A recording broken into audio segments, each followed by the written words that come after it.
Notre Dame strikes with 4 players on Monday within the transfer portal, but the Irish still have work to do to increase their odds of a 2026 national title. Locked On presents The Portal, the daily podcast covering college football recruiting and everything NIL. Part of the Locked On Podcast Network. Your team every day.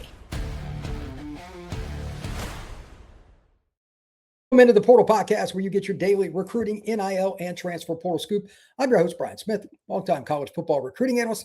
Thank you for making the Portal Podcast a part of your day, each and every day, right here on the nation's #1 podcasting network, Locked On. Today's show is brought to you by our friends over at Game Time. Download the Game Time app, create an account, and use code LOCKEDONCollege for $20 off your first ticket purchase. We're going to be discussing just how important is NIL for players, and if it's the #1 category for why they select a school out of the transfer portal, how valuable are they really? Because if they're not there to win first, for development, to be at the school, are you really getting what you think you are from their last school? We'll talk about that later on in the show. Jordan Seaton is in the transfer portal. I did not see that one coming. Left tackle for Colorado, started right away his freshman year out of IMG Academy. 6'5", 330 pounds. Players at this level, playing left tackle, just don't enter the portal. I have no idea where he's going to go. I did not see this one coming, which also makes the portal so fascinating. But what will he command, and where is he looking to go? Because this is a guy that can be the finishing piece for a team to contend for a national championship. Jordan Seaton is an NFL-level talent. But to begin the show, my take is still the same as what I opened with. Look, Notre Dame is doing very good in the portal here lately, but they've got 4 guys. They need a few more to truly bridge that gap and become an elite level team to their capacity on what they should be, because they didn't start the portal the way they should. They kind of goofed it up. They're making for a little bit of a run, but they still got a ways to go. And to do that, there are a couple of things. Number one, Quincy Porter, the receiver out of Ohio State, 5-star out of New Jersey, played 1 year for the Bucs. Jeremiah Smith and other people said, like, he's next up. Well, he doesn't want to wait. Jeremiah's got another year. They still have Brandon Ennis there. They still have several other guys. He wants to play now, so he's transferring to Notre Dame. A, can he be that guy right away? And B, if he is, like, how does that look? I kind of think that this is going to be a unique scenario, because not every guy is really ready to be at not just Notre Dame or Ohio State, but major college football level. They think they're ready for it. And if he is, because like physically, he's a freaky kid, like 6'3", 6'4", 200 pounds, all that stuff. I think he can be that guy. But how does he adjust to CJ Carr? How does he adjust to the playbook? Does he take that on from day one? Like, is he dialed in? How do the players around him at Notre Dame really look at this? And then finally, is there just a mesh in general in the locker room having another guy like this? Because they need more talent at receiver, absolutely. But will he run off any of the other receivers? There's so many little questions about it. And if it happens, like if you get a Quincy Porter and somebody else leaves, that's part of the risk of the transfer portal. But which individual or individuals would that be? So that's interesting. I like the other kids they got just as much for different reasons. Keon Keeley, that's the one that everybody was kind of talking about. Probably needs to drop some weight to play in Notre Dame's defense. He was around 280 at Bama. I thought he was too heavy. I think he needs to get down to 260 at least, if not 255, and be a little speedier off the edge. We'll see what he plays at next year for the Irish. I knew him when he lived in the Tampa area, because that's where I lived at the time when he played at Berkeley Prep. Really good guy. He's played 3 years at Bama. He's got 2 years of eligibility left. Notre Dame's defensive end room is going to be pretty darn good. DJ McKinney out of Colorado. He's got 1 year of eligibility, 6'2" corner, 180 pounds. He did give up 14.1 yards per catch last year, but he's got the length you're looking for. He played 597 snaps, 9 starts last year, 36 tackles. This is a talented player, and he can compete for you on the outside, whether it's boundary or field. They'll figure that out. Really good pickup for the Irish. And then the one that I'm really excited about, because I think guys that can play multiple spots in the secondary, and I'm talking about not just corner, like one of the corners. I think he can play corner or safety. When guys can play both, those are the players that get me excited no matter where they go to school. He started a couple of games for Michigan as a freshman, played 303 snaps for the Wolverines, only allowed 8.3 yards per catch, 6'1", 195 pounds. Jayden Sanders is a potential star, not just Notre Dame, but he's a potential star in the NFL because he's on a track that you just don't often see. Kids don't walk into Michigan's defense and play 300 snaps in any spot. In placing a young man on an island out at corner and getting some start, like he started in the Nebraska game against Dylan Raiola. Like he's a good football player right out of the gate. I think Sanders is a guy that can compete for playing time at Notre Dame, and I know they're loaded at safety and they're pretty darn good at corner as well, but he's going to push the pile forward. So those are the good news pieces for Notre Dame. And again, that's just in one day. So great Monday for the Irish, but they're still making up time. And here is the back half of my take. If they get Francis Brewu, I'm not sure how you pronounce his name, my apologies, the defensive tackle out of Pitt, then they've done a great job. You get Keeley and him at defensive line, you would be in a great spot. However, that's not done until the ink is dry, and you can still get somebody else. So 2 parts here. Get Francis in the house. He's a really good pass rusher. Partridge, who's going to be the D-line coach for the Irish, he recruited him part of the way before he took off for the NFL with the Colts. Now he's going to Notre Dame, so there's going to be some continuity there. He could be an interior disruptor. Ironically, against Notre Dame, he had a couple of plays this year against Miami, etc. He's a really good football player. Putting him around guys like Boubacar Traore, where he's not going to be focused on as much, that could be a big-time player. If he doesn't pick Notre Dame, who are they getting? Because they lost a lot of D-tackle, and this could take them out of the national title run. If you have any serious injuries at defensive tackle, especially towards the end of the year, next season, this could be a problem. That's why getting Big Francis is important. He's like 6'1", 280, 6'2", 280, somewhere in that range. He's the perfect 3-tech in a one-gap-and-go kind of defense, and if you're going to play some of the stack formations and do some different blitzes that Notre Dame does too, he's good enough to play in that just as well, be a 4-eye or something like that, and cause havoc. I think he's going to work out if he ends up at Notre Dame or anywhere else he goes. He's just a great football player. As I do this show, it's noon Eastern, by the way. He may be announcing as I do this. I seem to time things very poorly with that. I've had that happen a couple of times during shows. But anyway, that would be important. And here's the back half. They need to add one other player, at least. Not talking about kicker. Like that's the obvious one, by the way. If they don't get a kicker, Notre Dame has failed. Their kicking game this last year was embarrassing. They need a kicker, but they need one more playmaker somewhere. Doesn't have to be a running back. Obviously, they're not in the market for a quarterback to be a starter. They got CJ. They need another playmaker. Maybe it's a linebacker. Maybe it's another defensive lineman. Whatever it is, it can be either side of the ball. Just keep adding talent and push the pile forward. Where it ends up being, I don't know. They have their own ideas on that. Their staff knows it. I wouldn't mind seeing Notre Dame get another tight end, just a big body guy that could block. It wouldn't be a bad idea. That doesn't necessarily have to be a playmaker, but for any Notre Dame fan, remember how poor Notre Dame's short yardage in red zone run game was because they were using receivers on the edge to try to block outside linebackers and defensive ends? That didn't go well. They were really banged up. They were short at tight end. Wouldn't be shocked if they at least kicked the tires on a tight end option. It doesn't have to be a guy that catches more than 10 passes next year. But 6'6", 260 is 6'6", 260. They need somebody like that if they're going to go that route. So we'll see. When we come back, Jordan Seaton. Does he surprise you that he's in the portal? What does he mean for the NIL market and more? We're going to talk about that next right here on the Portal Podcast. Today's show is brought to you by our friends over at Wayfair. The new year is here, and it's the perfect time to reset your routine and refresh your space.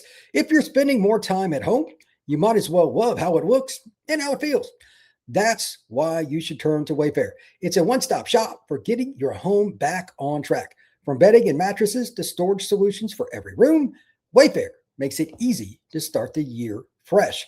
Wayfair has everything you need for a full-time home refresh all in one place, whether you're updating your living room, organizing the overall house, or upgrading your work-from-home setup. Wayfair's huge selection makes it easy to find exactly what works for you and your style. Speaking of work from home, I do that. I got a desk from Wayfair delivered to my home in 3 days. Very simple. Other people could do other things that they wanted. It could be pillows. It could be glasses. It could be something for your bedroom. It could be a picture frame. Whatever you're looking for, Wayfair has an option for you. Get organized, refreshed, and back on track this new year. For less, head to wayfair.com. That's Wayfair.com. Wayfair. Every style, and every home. We are also brought to you by our friends at Game Time. There's nothing like the college football season, tailgates, packed stadiums, and being right there in the middle of it all. The energy, the bands, the moments you remember forever. But actually getting tickets can be difficult, especially when you see a different price at checkout than the one that you thought you were getting at the beginning. So Game Time gives you, the fan, the opportunity back. And I can tell you this firsthand because I bought not one, but 2 sets of tickets off Game Time here recently, and I was in and out 5 minutes. It's a very simple process. Type in the search bar what it is you're looking for. It's a team name, if it's an event like the World Cup, whatever it may be, Super Bowl, anything that you want, just type it up. Pull up, you click on it, you look at the seats, find one you're interested in, it'll show the price. Once you click on it, you see your seat view, literally from that seat to the arena, or if you're at Opera House, whether it's a movie theater, anything that you can imagine, you're going to be able to find something right there with Game Time. Take the guesswork out of buying college football tickets with Game Time. Download the app, create an account, and use code LOCKEDONCollege for $20 off your first ticket purchase. That's LOCKEDONCOLLEGE for $20 off. Download the Game Time app today. If you want to take your game to the next level, check out the Everydayer Club down in the description and hit the link. Take your audio for free wherever you go, no ads, with the Everydayer Club with Locked On the Portal. Whether you're using Spotify, Apple, or any other place that you get your pods, that's no problem. They're going to be right here for Locked On the Portal podcast. And we have a Discord and more. Just check out the Portal podcast in the Discord. Everything else we got going on with the Everydayer Club. Now let's talk about Jordan Seaton. This is fascinating to me. I've got a bunch of things written down as far as questions go, and you can apply these. I was going to save these kind of a last segment. I'm going to blend them. Jordan Seaton's a dude. His pass grade is 83.9 this past year. 9 starts. He got banged up a little. Still played 561 snaps. He started as a true freshman and as a true sophomore for Colorado. Total player. He could have went to Ohio State. Could have went to Florida. Could have went to Oklahoma. Could have went to any school in the country. He chose Colorado after attending IMG down in Bradenton. I got to know him a little bit. Great personality, gregarious personality. Anybody can get along with big Mr. Jordan Seaton, but he's now in the portal. As I've said on this show a million times, it is rare that offensive tackles hit the portal. Not guys that are backups. Let me be clear. And let me rephrase. It is rare that coveted offensive tackles enter the transfer portal. I'm not sure we've had one with this much skill, experience, and production over the last 3 years. Somebody correct me in the chat. I'll jump in the chat here in a minute. If you have any comments, fire away. But I see we got quite a few comments in there. I'll get to that in a minute. But have we had anybody better than Jordan Seaton in the portal the last 3 years, specifically at left tackle? Like, for those of you who aren't familiar, go look it up yourself after this pod. Put on the tape. Great feet, consistent. He's massive. He's 330 pounds. I think this is going to be a home run for somebody, depending on where he wants to go. If I remember right, I want to say he's from back east, somewhere Virginia, D.C. area. I can't remember for sure, but he played at IMG down in Florida in high school before going to Boulder to play for Dion. I have a feeling that this is going to work out really well for somebody. Maybe it's Texas, maybe it's Ohio State. I have no idea where he's looking. But my other question, does he set the market and change the market? Like, there's nobody else like him in the portal at left tackle. I can assure you. Is his number so much higher than everybody else's it makes it a very exclusive group? Somebody like Texas Tech who just overspends because they don't care, because they have the money? Or is he looking to win? And this is something for those of you watching this live or watching this later on YouTube. On the sidebar, I've got a little comment down below. It says, going for NIL or to win games. Seaton's competitive. I can tell you that from knowing him when he was in high school. Very competitive young man. It's why he's so good. But money talks. Is he going to make the best decision for his long-term growth, or is he going to take the biggest check? I don't blame him if it's the latter. I don't think that's the route that he will go. I mean, he's going to be compensated. Don't get me wrong. But is he really looking to win a title and get the best development or not? This is something that a lot of people are going to look at. And I think it'll impact, I'm just using Seaton as an example here, NFL draft stock. NFL draft stock. There are only so many really good O-line coaches at the college level. I can assure you that drafts are built differently than what people think. You're off the field, your personality, how much you buy into team in the NFL free agency era, it's hard. It's kind of like NIL, but on steroids because it's just a contract. When you're done, you can move. Well, if the kid's taking just the NIL and taking the paycheck to go somewhere that's mediocre, does that hurt your draft stock? That's one of the questions I have. And how much do they respect the coach that you picked as an O-line coach, like some of these scouts, GMs, team presidents, even owners? They talk.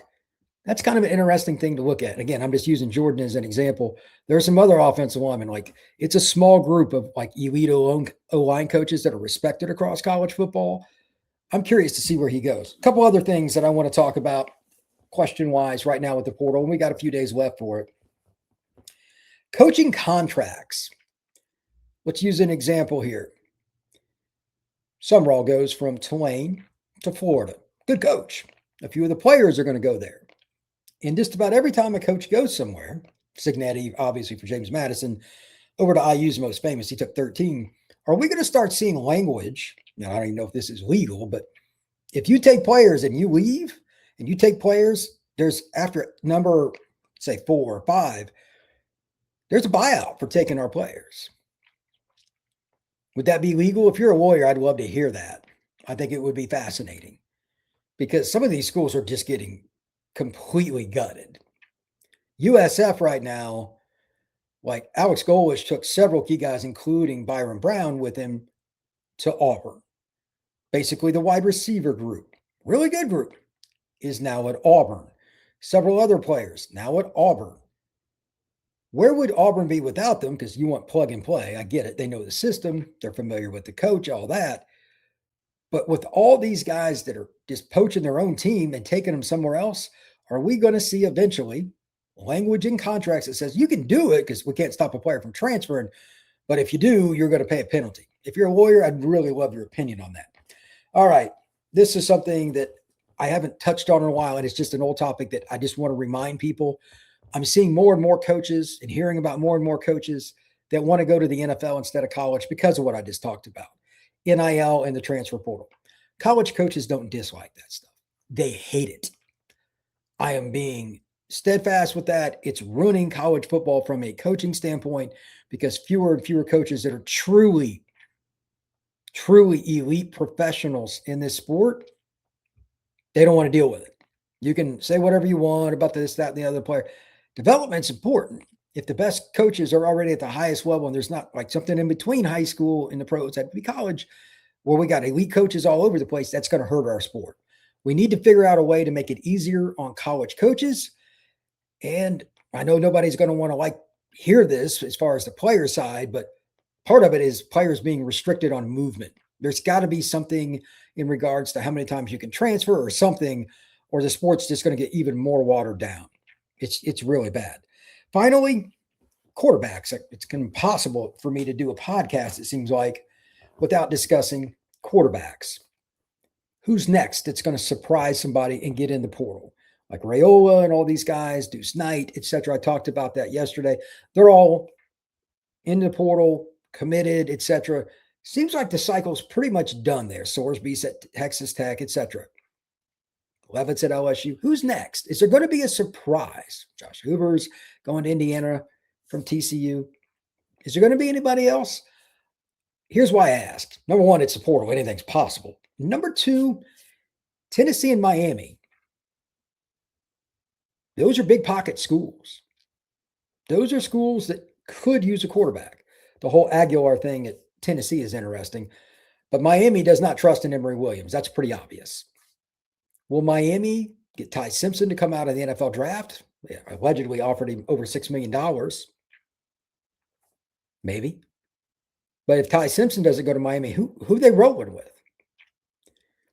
Is Luke Nickel going to compete with Emory Williams, etc., and Darion Coleman come in and compete? Who knows?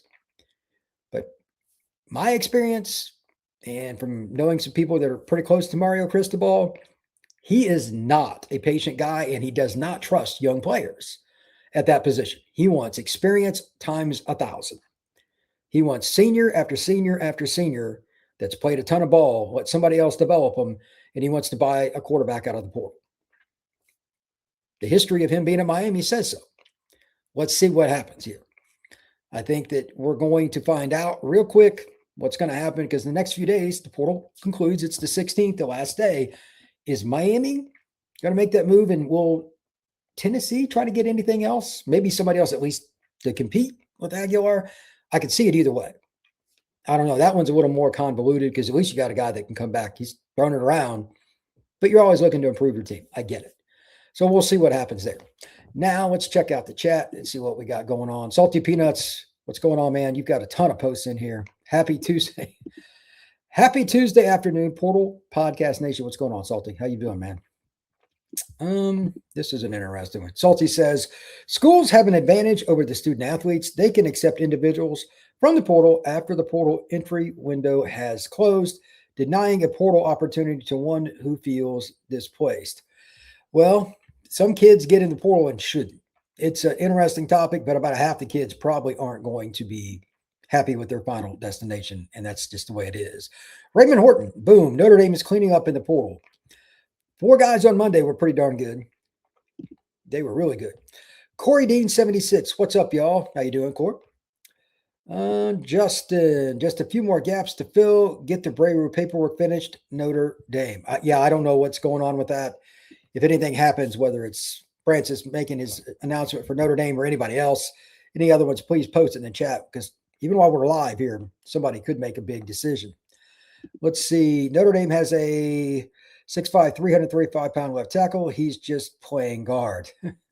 They've got a couple of those guys, actually, but that's another story. Go Irish. I think there's still a surprise commit coming for the Irish. Could be. Irish Eyes 77. We want Brewu. Yeah, I'm sure you do. August BRDLC. I have to ask an important question. Do other programs counter-program against Notre Dame in recruiting by calling out the lack of smoking hot 10-on-10 Notre Dame co-eds? I have no idea. Every college campus has hot co-eds. If they do, that's pretty lame. Partridge, what's a great hire? Yeah, he's the D-line coach Notre Dame hired. Charlie Partridge. Raymond, you are absolutely correct. Heard the U is silent. It is Brew. Oh, okay. Thank you for that, Irish Eyes. I did not know that. So Francis Brew. If Anya gets another year, that will help with depth at D tackle. I would be very surprised. I've heard the NCAA is really trying to cut back on the 6 years. I'll be very, very surprised if that is the case. I'm waiting to hear what the place kicker is coming to Notre Dame, says Salty. Agreed. Notre Dame's kicking game last year was just abysmal. Like it's one of the worst I've ever seen. Raymond Horton, you're getting really good at the ad reads, Brian. Thank you very much. Appreciate it. Here we go. Great show, big dog. Thank you. I appreciate that. Mr. Michael Parks. Let's see. Salty. I don't think there could be a blanket. If you take more than 5 players, you must pay a penalty rule unless the players are employees. Individual NIL contracts may apply, though. That's something they could do, too. This is a great point by Salty. For those of you who are just joining or don't remember, the question that I asked a little bit ago, and thank you for this, Salty, will schools apply to coaching contracts anytime you hire a guy? If you come and then eventually you take a job elsewhere as part of the buyout, if you take, let's just use 5 as an easy number. If you take more than 5 players from our school to the next school that you go to, you got to pay a penalty. Well, if that's not legally binding, and every state's going to look at this different, it's law. The other thing you can do is every contract you sign with a kid is if you leave, there's a penalty or something like that. It's risky business because you might not get some kids. You may have more kids jump in the portal. There's a lot of nuances to it, but it is a fascinating topic. Katie, Miami can roll with what they got and still finish 3rd, 4th, or 5th in the ACC again. You really do hate Mario Cristobal, even though you're a Miami grad. That's hilarious. Terry Davis committed to Indy. He committed to Indiana. Oh, that is a big loss if that's the case. Indiana, I tell you what, they have done a tremendous job with their portal so far. But I don't see it on X yet, but I'll go with what you said. If he did commit to Indiana, that would be a very big thing. I don't know if that's true or not, but let's see. When did that happen? I don't know. Just seen it on Locked On Hoosiers. I need to being in the middle of a pod. I can't jump in and go research it, but I'll check that out. Let's see. You're welcome, Brian, and thanks for another great show. Appreciate it, man. Stop in anytime. Terry is trolling. I would imagine that's probably the case because I don't see it anywhere. But I would imagine he's probably going to Notre Dame because I think that guy's trolling. But anyway, nonetheless, he didn't commit yet. That's probably my guess as well. One last thing that I want to ask for, it doesn't matter if you're an ND fan or anybody else. Are you happy with your team's transfer portal right now? And here's what I mean by that. At this juncture, again, the 16th is the last day players can jump in. And remember, you don't have to sign guys by the 16th. That's just them entering. However, everybody's in school now. You really need to get stuff done in the next 5 to 10 days or it's going to be a disaster. So, late enrollment and all, where do you stand in whatever school you root for? What position or positions are you still like, okay, we need something here? Do you feel good about A, what you have, and B, the mission that your program, whatever one it is, could be Pitt, it could be SMU, I don't care, whoever it is, do you like the way they did it? In other words, were they aggressive early? Did they jump the gun too much? You can go both directions. Like Notre Dame probably didn't have the best plan. They were bringing guys in before they negotiated deals. Like you need to do the deals first, unfortunately. That's just nature of the beast. Are you doing it the right way for your school? Are you staying within budget overall? Especially if you've got a critical position like left tackle, like Jordan Seaton will be super expensive, corner, D tackle, or quarterback, you're still trying to figure out, and you're short on funds. Did you spend too much early? How do you feel about your team? If you're not listening to this show live, you're listening later, comment on YouTube. This is a discussion point that I'm going to come back to a bunch, and I'm going to do a ton of individual shows. Like this morning, I put up a pod about just some of the receivers that LSU had committed in the last few days, and of course, Sam Levitt. I'm going to look at the finite top 5 to 8 guys for some of these schools. Could be USC, could be Notre Dame, could be Florida. Well, probably all of them. And just do a lot of shows that are 10 to 20 minutes. Who'd you get? Did you miss on something? And did you get an impact guy that honestly changes games? The other team has to go, okay, where's number 89, their star tight end? Or where is number 30, their star running back? Is he in the slot this time, etc.? Like, did you get guys that change how teams look at you on 1st and 10? That's a checkbox, yes or no. And did you go too cheap? There are a few schools I'm going to take some shots at, including Florida State, which has had one of the weirdest portal cycles I've ever seen. Seems like they have money when they really need it, but there are spots that they're just glaring holes that they haven't touched. Don't get me started on Florida State. I run Locked On Seminoles as well, and it's almost impossible to follow Florida State right now and truly understand what's going on. Like Deuce Robinson got paid, and he should have. He's a tremendous wide receiver.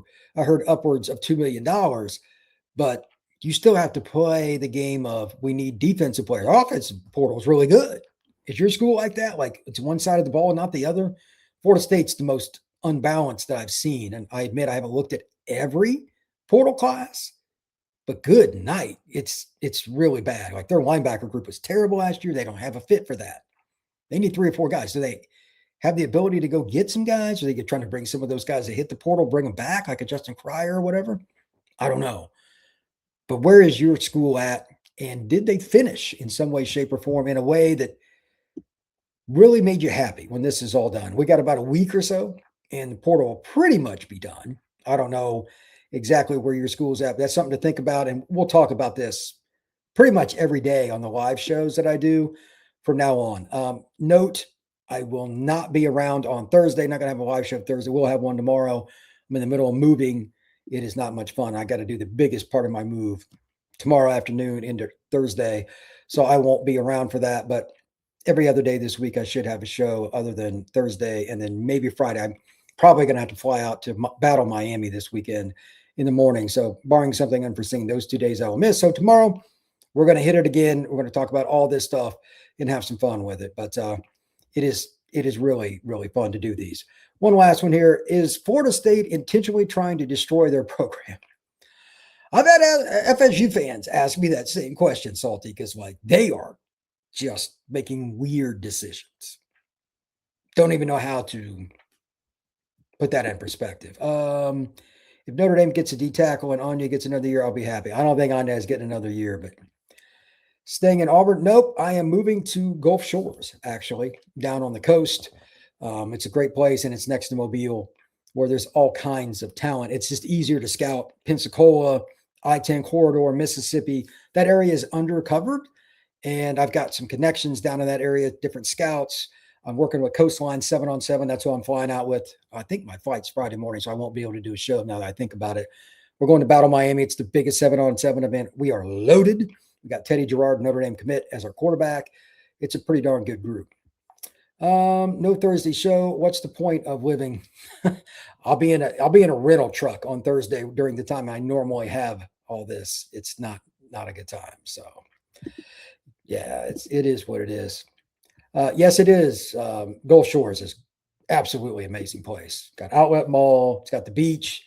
Price of living's low. It's pretty darn good. I lived in Destin for a while. Yeah, Destin's great too. Same kind of deal. Got an outlet mall. You got the beaches and stuff there. Pretty nice stuff. With that, I appreciate everybody stopping in. Thank you very much. Please hit that like, hit that subscribe, hit that notification bell. And if you have not already, become an everydayer to the Portal Podcast. Most weeks, it's 5 days I do the noon show. But again, I'm in the middle of moving Thursday, Friday. I will be on the road, but we will be back next week. And then in about a week or so, once all this is settled, I'll not only be doing some live shows, I'll be doing some shows about how did your team do in the portal? How did your team fail or not fail at a certain spot, like left tackle? There's going to only be a handful of teams that get a really good left tackle. Like Seaton's got to pick somewhere. That school's going to do well. But again, thank you very much. We will see you again soon on the Portal Podcast.